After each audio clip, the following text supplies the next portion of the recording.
had really great Young Life leaders in the south suburbs of Chicago, and they helped kind of strengthen my faith. My mom took me to church, and I kind of made a decision at an early age that I wanted Christ to be a part of my life, and going to Young Life just kind of encouraged that even more.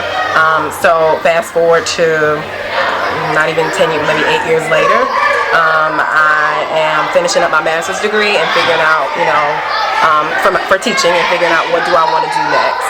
And so I knew that I wanted to do youth ministry. I knew that that was what I was called to do, and I decided that I wanted to do youth ministry through Young Life. So I reached out to Kalia, my area director, and I've been doing Young Life for about 4 years now, and I've been teaching for a little bit over 6 years, and most of the students that come to Young Life are my students. I love Young Life.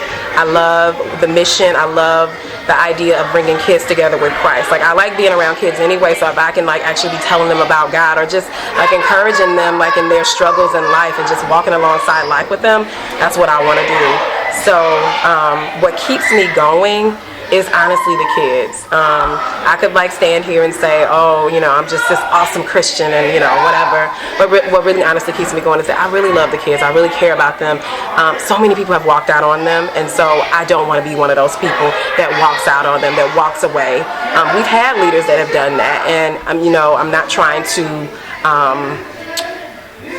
say anything against anyone, but they see it so much that I want to be the person that stays in their life, that is consistent for them. A lot of them go home to houses where they're alone. Their parents have to work all types of crazy hours, and so I want to be that person that's there for them no matter what. I want to be that person that, I have kids that have graduated, and I still see them, I still talk to them, I still mentor them, they still call me, I still call them, and I just think that is important. I didn't have that as much when I was growing up before Young Life, and so I want to be able to give that back to somebody else, because I think it's important, and I just value our youth. And a lot of the kids that we deal with and that are in my area are black kids, and so their friends' blood is being shed on the streets of Chicago, and so they need to see something more positive. They need some encouragement. They need to know that Black lives do matter.